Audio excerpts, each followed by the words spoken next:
All right, you're now live. Good morning, everyone. It's Rodney Ross, the real estate boss. Very excited to be joining you all here this morning. David, I don't know if you can still hear me, but if you can, let me know in the chat box. If not, no worries. I'll turn my phone off here. All right, we got 40 minutes this morning. Wanted to just go over one of my favorite topics ever, which is building a rental portfolio. And if I can't, by the way, I can't see how many people are in the room or who's listening or whatnot. So if you're in the room, just maybe drop something in the chat box. That would be very cool. I plan on going for maybe like 25, 30 minutes and then leaving like 10 to 15 minutes for Q&A. I love interaction and it gives me energy, helps me. So let me know if you can hear me and then I'll get started. First of all, I've got nothing to sell. My goal is just to bring value. I'm your average guy who's been buying rentals for the past, really heavier for the past 3.5, almost 4 years now, and just building up a rental portfolio. So again, my name is Rodney Ross, the real estate boss. Check us out. I'm a Philly real estate boss, which cool. It showed up under my name right here. I grew up in the suburbs here in Philly and I'm 30 years old, turning 31 actually tomorrow. It's my 31st birthday. I've got just over 20 units right now. My rental portfolio we do mostly 1 to 4 units. And then I also just completed this other project that was 36 houses, the move bombing project. We call it Osage Pine in West Philadelphia. So I'm just a guy who started with not a lot of money and was able to learn a lot about real estate and like build a couple of good partnerships. And then it's really done a lot for the past 3.5 years. So I got my notes here. Let me start, and I got a couple topics I'm going to run through. So, yeah, and also I'll talk about towards the end. I'm super excited. I just bought, after 11 years of doing this real estate thing, I've just bought a primary residence about a month ago, and I'm rolling through that. It's going to be a masterpiece. It's going to have, it's a little house in Point Breeze on a lot of land, and make it it's going to bring in some rental income too. So finally living the dream of being able to house hack and like have a place and reduce my living expenses, hopefully to zero. So that's all my goal is right now in life, the next 5-10 years, however long it takes, get enough rentals to be able to cover my living expenses, to have other options in life. So that's why I named this talk, How to Build a Cash Flowing Rental Empire Starting from Zero. So, so I'll start off just with some more general topics, and then I'm going to go into maybe 3 or 4 examples of rentals that we've bought, products that we've done, and like give you some real numbers. So I have a lot of conversations these days with people looking to get into real estate, whether they're realtors or clients. I've helped people, like I would say maybe like half my business is working with investors. So I'll tell you a little bit about how I started and got into rental business. So I've had my real estate license for actually 11 years now. I got it almost 11 years. I got it in 2010. I bought my first property in 2009 when I was 19. Basically, I'm like a higher risk type personality. So I was going to school at Drexel. I didn't really understand a lot about debt and borrowing money and the fact that you actually have to pay all that money back. So I took a little bit of extra money on a student loan, and I started reading these real estate books because one of my roommates was at Keller Williams and buying and selling a bunch of properties. And he's like, yo, dude, you got to read this book, Rich Dad, Poor Dad, and which he gave to me. And I read that whole book in a day. I was like, oh my God, this is crazy. I don't have to actually be an engineer and have a job for the rest of my life. Like I can figure something else out and be in business for myself and buy rental properties and do all this cool stuff. So like very shortly afterwards, I took out a little money on my Drexel loan and bought a house in Southwest Philly and put like $8,000 down and took over this guy's mortgage. Long story short, everything that could have possibly went wrong with that property. I lost all the money, first of all. It was a Section 8 house. The Section 8 payment stopped the month after I bought it. The tenant died a couple months in. The tenant, who was only 49 years old, died in the house when a couple months afterwards. And then like there was a bunch of other people living there that threatened to sue me for tripping on the sidewalk like right after that. And I literally just gave the house back to the guy. So that was my first experience in real estate. Didn't really work out well. Learned a little bit. The only thing that I did right was I bought the property in an LLC, so nothing showed up against my name, like the taxes that I didn't pay to the city weren't in my name. They were in the LLC's name, and that's been dissolved. So that was my first experience in real estate. Then I decided, all right, I need to figure out how to do this the right way. I'm going to get my real estate license, and I'm going to help other people sell houses. And then maybe once I can save up enough money in commissions, I can buy my own places. So I think the point of me telling that story is like, if you're trying to build a rental portfolio, you need to figure out what you have and what you don't have.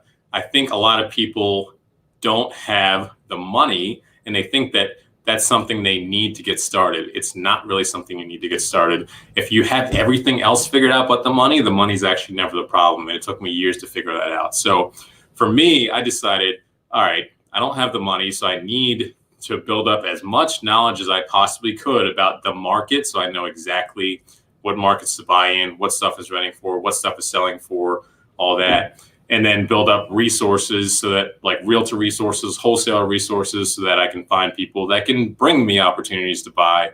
And then I'm going to be the person who has those relationships, and I'm going to be able to convince someone else to partner with me at some point down the line. So that's what I did. 2010, I got my real estate license. And the next place I didn't buy, I graduated in 2012, went full-time selling real estate, started, just trying to make it. I went with a development company called Streamline in 2013. Soon after I graduated, I was definitely running out of money. I think I had like $300 when I joined them. They gave me a draw system to help me pay for my bills, and then I would sell houses and pay them back. So basically, I wanted to go with a development company because I wanted to learn about construction, because that was really uncomfortable for me. I didn't know anything about construction costs, what the process was, like what happens first and in what order things happen. And basically in 2013 and 14, I learned a lot about construction, learned a lot about investing, and it was just cool to sit in the middle of a construction office doing the same thing I was doing while I was at my Keller Williams office, which, by the way, that's where I'm at now. I've been back at KW. I was at Streamline for about 18 months. So I started to build up my knowledge, and I actually did my first couple wholesale deals, wholesaled a couple of houses in Grace Ferry, made $5, $6, $7 a pop, and learned a little bit about how that works. Then in 2014, I bought my next couple places. Happened to be 3 places with no money down. I was selling some properties for a family, and I ended up, it was a package of properties, which would have had to have a bunch of buyers, different buyers closing the same day. That wasn't going to work. So I ended up buying some of them. I ended up buying some of them from the family and then selling other ones to investors. So basically, the reason that all happened is because I had learned enough for the past couple of years about how like the process works. And I was able to wholesale 2 properties to investors and take that money and buy the ones that I wanted with it. And I ended up reselling those a couple months later and made like $40,000. So again, like the point I'm trying to make is you don't necessarily need money to start doing this. You really need to focus on building your team and building your network. It sounds really airy-fairy, but like over those 4 years, 4, 5, 6 years, and I'll get into now, like I built as many, my network as big as possible with as many realtors and wholesalers. And I started to, when I was at Streamline, build subcontractor relationships like electricians, plumbers, HVAC guys, framers, drywall guys, kitchen suppliers, roofers, all that stuff. You need to, once you have all that stuff in order, it's a lot easier if you don't have money, or if you do have money and looking to just do it yourself. It's a lot easier to, and you'll feel a lot more comfortable with the whole process. You'll get over like the initial fear of like, oh my God, what am I getting into? So basically, you need to start building your team. That's really important. You need to get your mindset right, whether it's your mindset like, hey, I don't believe I can do this. One of my fears for a long time was that like I was too young, people wouldn't take me seriously. If that's your alley, you need to go. If your mindset is in that kind of place, you need to go find books on that topic and like get over that. If you're not sure about how to practically do it and what strategy you're going to use, like, am I going to buy houses or apartments or commercial real estate or whatever? If you don't know that, go listen to Bigger Pockets, go listen to a podcast or read books about like specific tactics and strategies and product types. If it's a mix of both, that's fine. Whatever it is, I think you just need to be real with yourself and just tell yourself, all right, this is where I'm lacking. Like, I don't have money, I don't have any experience, but I'm looking to be able to eventually have options in my life. And I gave myself a timeline, whether it's 10 years, 15 years, whatever. I told myself, when I was 20, even if it takes me the next 10 years to start figuring this out, it's worth it, because hopefully in the second half of my life, it's not going to take, or it's going to be easier once I have more assets that are bringing in money. So make sure you build your team.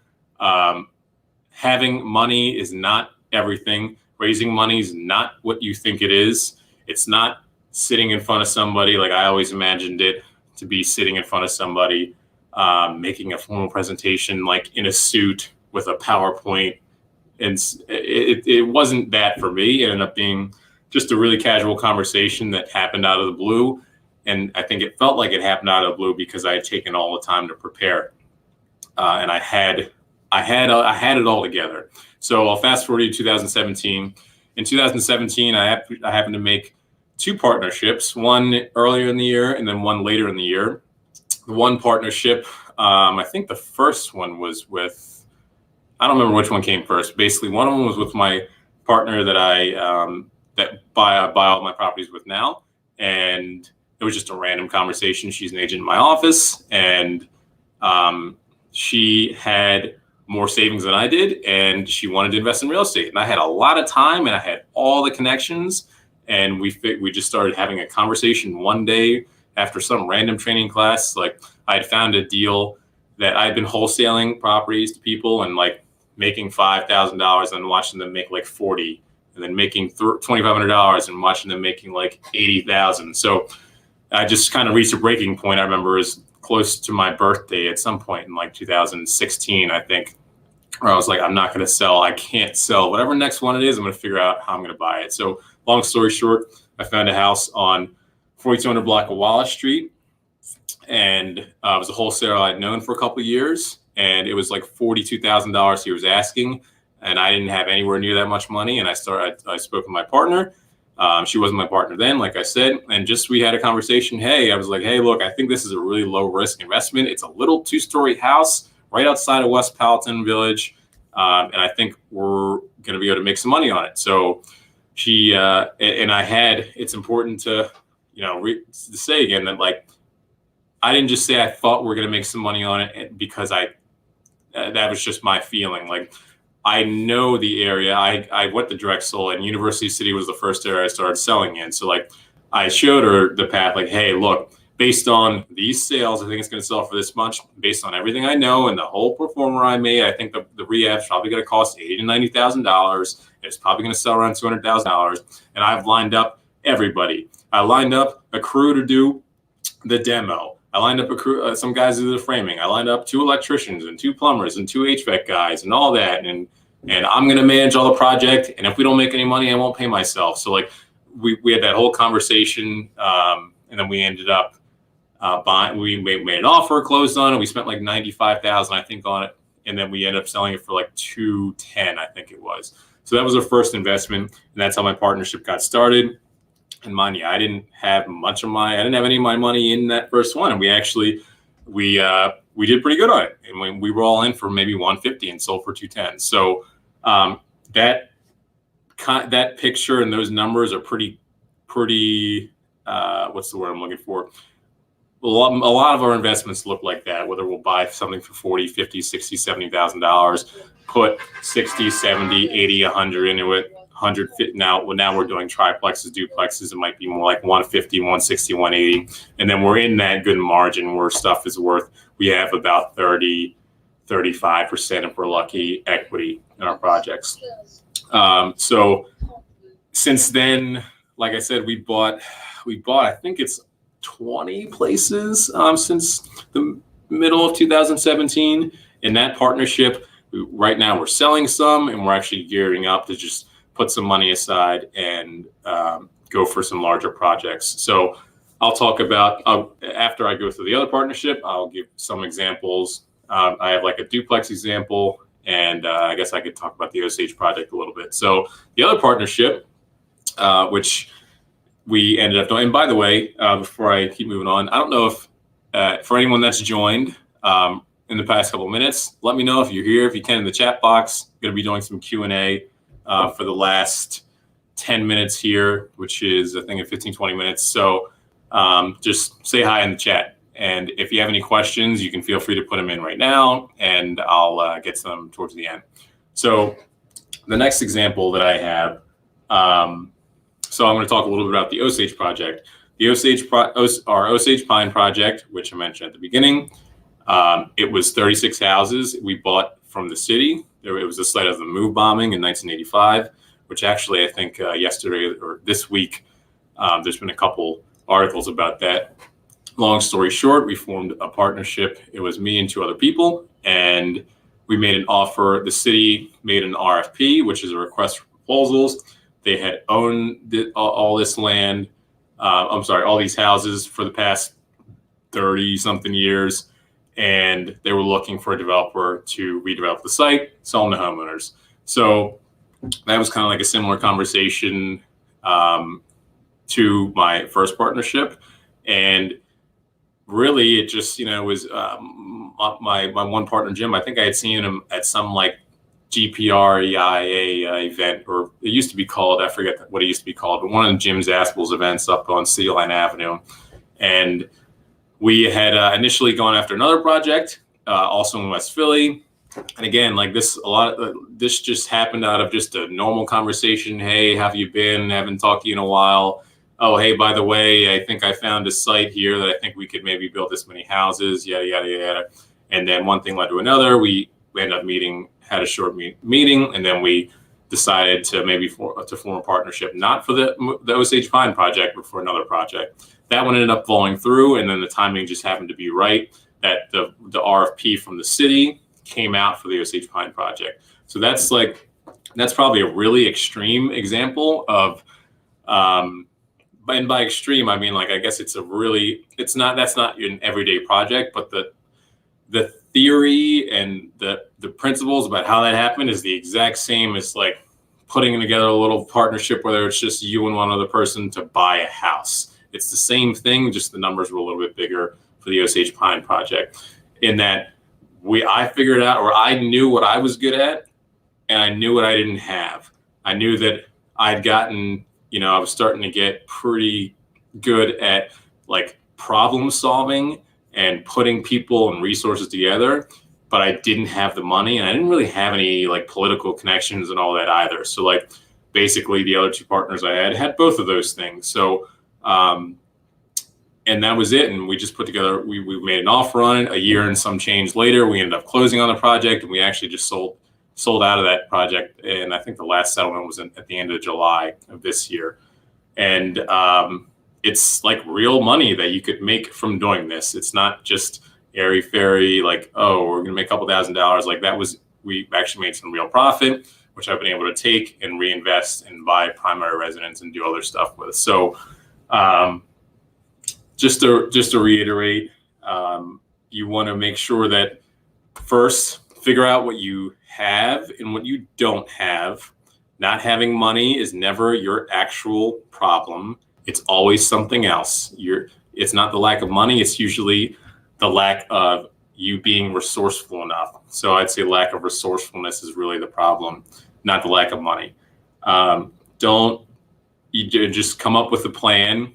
Like, say, you don't really need to make a lot of money in your first deal is what I've found. Like, even if you do all the work and maybe say you don't have money and you find someone that does and you want to partner with them, like you could take 1% ownership or 5% ownership and do all the work. And as long as you get in the game, just get a project done, you're going to be far better off 5 years down the line. I think a lot of people, there's a saying like you overestimate what you can do in a year, but you underestimate what you can do in 5 years. Like, I think how much money you make on your first deal, as long as you don't lose money, that's the plan, is not to lose money. But even if you make close to nothing in your first deal, just getting in the game, going through the motions, getting out of your comfort zone, and getting a transaction done from A to Z is going to be much more valuable to you than trying to be a 50-50 partner with somebody. So yeah, get your mindset together and try and get in your first project. And just there's so much resources out there these days. Like, we're in 2020, and you can find anything at all on the internet. And speaking of being in 2020, like, just be really cognizant of the fact that, like, things are probably going to change dramatically. And I think the next year or two, the market is not going to be the same. So just be real careful. There's a lot of areas in Philly right now that have been growing for a long time, and just be careful about getting into something maybe on the outskirts of a neighborhood and using. I've seen people buying things recently, like on the very outskirts of neighborhoods, whether it's West Philly or Kensington, or going to a Strawberry Mansion or wherever it is, different parts of South Philly, and they're using numbers from comps that are further in the neighborhood, and they're expecting the wave to just keep going. And if things slow down, they may be a little bit exposed. So just be real careful with your values, and make sure you get into like a safe property, and whatever your comfort zone is, whether it's a little house or a duplex or a triplex or a 10 unit, doesn't matter. Just make sure you get into something that you feel very confident that you're not going to lose money on, and that you can hold. Even if it's a flip, you need to be able to hold it just in case it doesn't sell. And if you buy enough of those and do end up holding them, and obviously you're going to have a rental portfolio that hopefully makes you money long term. So I'm going to go through a couple examples here. I know we talked about the first house on Wallace Street that we bought. And by the way, so I know I've mentioned, I may or may not have mentioned, like, choosing an area to focus in to start out with is very, very important. I happen to know West Philly and know University City very well from living there for the first 6-7 years in the city. So that was my area, and it just happened to work out that right above, right on the outskirts of like west of Mantua and west of University, or west of, Spruce Hill and Cedar Park and all that. There's just these areas where you could still get a house for $30,000, $40,000, $50,000 and put another $30,000, $40,000, $50,000 into it, and it might be worth 120, 140, 150, 180, whatever it is. So, and the rental numbers worked out. So just choose an area, become a specialist in that area, and then expand after you've got some reps under your belt. That's what we've done. It's worked really well. Most of our properties are like in the Belmont Parkside area, or further west in West Philly, like Cobbs Creek, and some north, a couple of them north of Market Street too. And we're actually expanding into Camden. We just bought our first duplex over there and looking to do some other things. So choose an area and a product type, specialize in it, get a full understanding of the process, and then it's going to be easy to convince people to partner with you if you don't have everything and don't have the money to do it yourself. So the process of actually building a rental portfolio is pretty simple. You may or may not have heard this on podcasts, whatever. The term is really popular these days. It's BRRRR. It's BRRRR, however many R's there are. You buy, you rehab, you rent, you refinance, and then you repeat the process. So basically, just to give another example, one of the first, probably in the first 5 properties that we bought that we knew we were going to hold in Belmont was a duplex on the 4200 block of Outer Street. And by the way, some of these I break down on our YouTube channel, which you can find. I think the link is probably on my Instagram, Philly Real Estate Boss. I'm thinking about it now because this whiteboard actually still has the example written on it. I made a video, it's probably about 10 minutes long, breaking this whole thing down. So if you want to check that video out, please feel free to. It breaks everything down in detail and all the rehab. So, but we bought a duplex. I had actually wholesaled it to one of my contractors, and then he actually sold it back to us because he found another place that he wanted to buy and wanted to cash out. So we bought it for $127,000. It was already halfway done. It needed another $65,000 to finish it. A 3-story duplex. There's a 3-bedroom, 2-bath unit and a 2-bedroom, 1-bath unit. Pretty big place. It's getting real nice rents right now. And so we were all in it for about $210,000, let's say. I think $214,000, $215,000. Yeah, it was $214,000. And it appraised for, we got the hard money loan based off of it being worth 275 at the end of the day, which pretty much they gave us all of our money, or they lent us almost all the money we needed for the whole project. We only needed about 25,000 out of pocket, I think. And once we were done, so we bought it. It took actually exactly 6 months from start to finish. We bought it for 127. We spent $65,000 finishing. It was like halfway roughed in. We finished the rough in, insulated, drywalled, or the kitchens, did the flooring, painting, all that finishes. And then we finished in like 3 to 4 months. And then after we were done, we got the units leased about a month or two after that, and then did the refinance. So it was like exactly 6 months total, actually, that we closed our refinance and paid off the hard money loan. And then it was just like a stabilized place. So that place makes, I think we refinanced and pulled out either $210,000 or $215,000, which is all the money we had in the first place, just about. And the payments are like, what was it? Payments are about, $1,400 or so, $1,470. Upstairs rents for $1,350, downstairs rents for $1,125. So we're making like $2,475 a month, I think, off of that. So $2,475 minus $1,475, let's say, is $1,000 a month. That's the gross income. Probably making, I don't know, just call it half of that after management, upkeep, all that expenses. So like, that's it. Just one example of a place in West Philly that you can buy and not have a ton of money out of pocket. Like, we only needed about 25, what was it, right?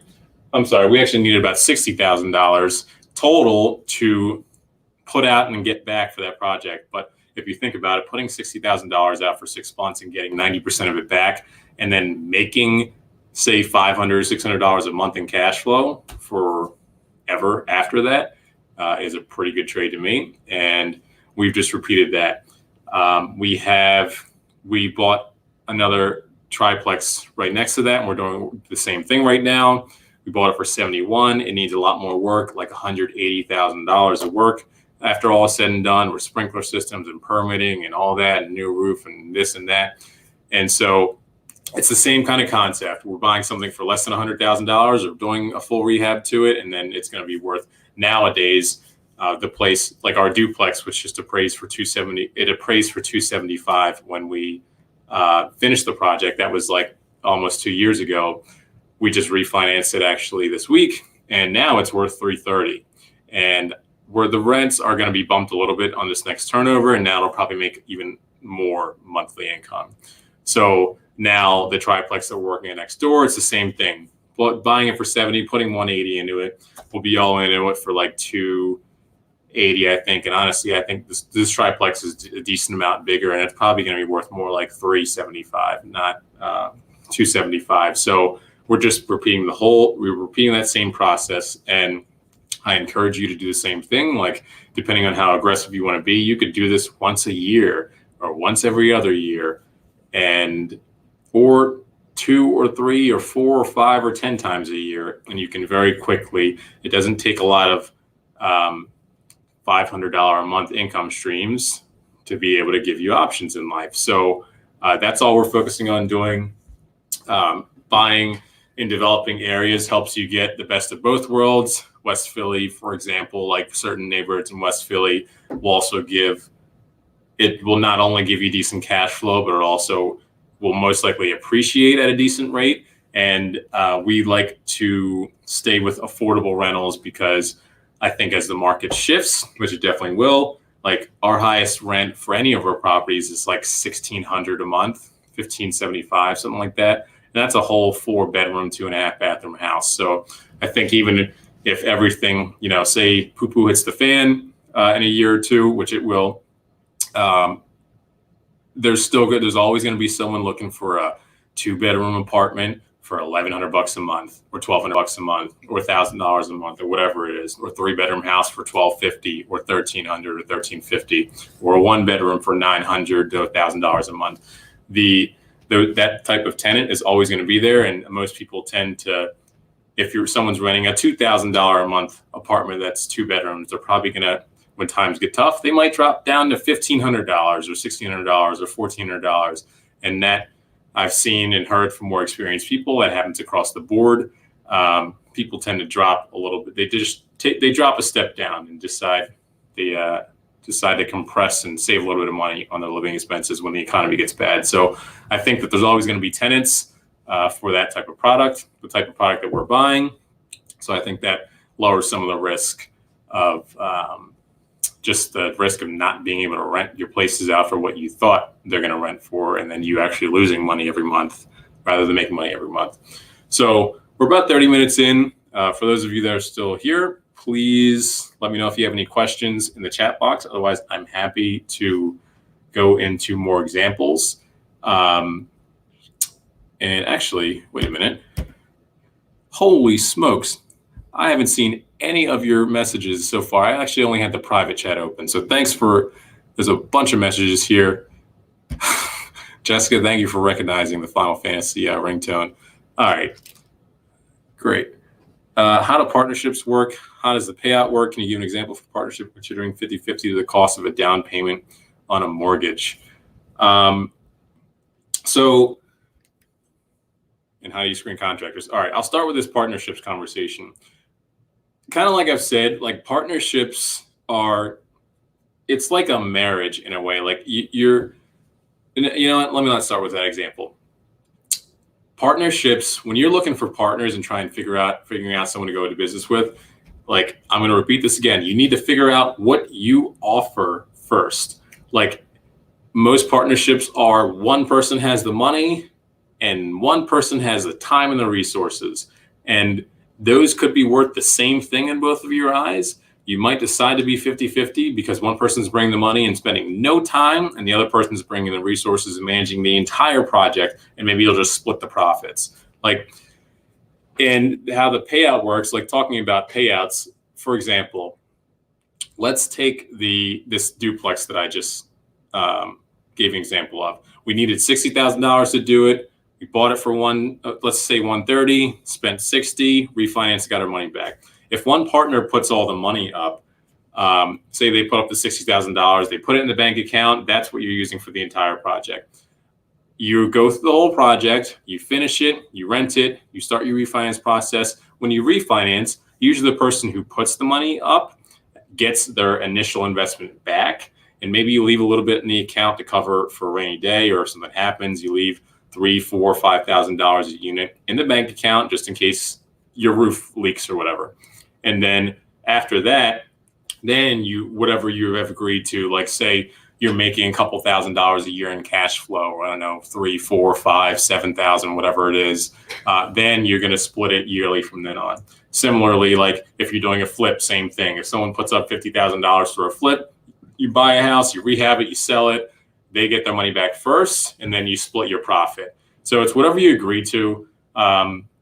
I teach just like free class in my office about this. And I think, so if anyone's interested, just send me a message and I can let you know when the next class is. It's quarterly, the partnership one, where I just kind of go more into depth. But it's whatever you agree to, but that's pretty simply it. Like the person usually who puts up the money usually gets their initial investment back, and then you're splitting things afterwards.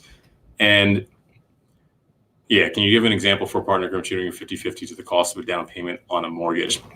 It really depends. Like even if two people are putting up the same amount of money, then you may just decide to split it 50-50. I would need to know the situation there. Screening contractors, I literally 100%. It's been, I think, years since I worked with someone that was not a referral. I'm 100% referral based. I pretty much won't work with someone who has not come from a realtor, investor, someone that I know. It's really tough with contractors because they can be really good for 3, 4, 5, 10 jobs in a row, or they can be really good working for this particular person because they have a relationship with that person already, and like they're going to actually take their phone calls, but they might not be so good for you. So whenever I get introduced to someone, I just try and feel them out and ask some of the basic questions like, hey, how many jobs are you working on right now? I like to ask like, hey, if I have a project and you come meet me at it, like when are you free to start working? I want to see how busy they are, how many guys they have on their crew. But there's always that factor, there's always that risk you don't know. And that's why I always try and go by referral, and try and go visit whatever job site they're working on right now. That's the best way to see. And yeah, that would be my best suggestion. Got to go by referral. Mitchell, which lead source has helped you find the most or your best deals? Crazy enough, I buy a lot of stuff off the MLS. I bought stuff off market, plenty of stuff off market too. It's almost, I don't want to say it's half and half. It's probably like 40% on the MLS and 60% off the MLS. I am just real simply, I don't have any like magic. I don't send mailers or do ads or all that. It's like almost all of it's just one-on-one conversations with people. I've been selling houses as a realtor for a long time. So like a house we just bought last month in Cobbs Creek was brought to me by a realtor, and he was in my office. He just left my office. Known him for 5-6 years. We're part of the same real estate group. He had a listing coming up. Hey, I know this is in your area. The owner would rather not list it and sell it. Why don't you go look at it and make an offer before we put it on the market? And just being responsive and doing the simple things like actually letting people know when you're not interested in a deal, why you're not interested in it. Hey, I know you're asking 90 for it. I think it's only worth 75. The MLS is the multiple listing service, by the way, Jessica, which realtors have access to. Yeah, multiple listing service. So you just gotta, I just try and make it easy for people to work with me. And that's just like getting back to people, always thanking somebody when they bring you, an opportunity, even if it doesn't fit. And again, just tell them why it doesn't fit.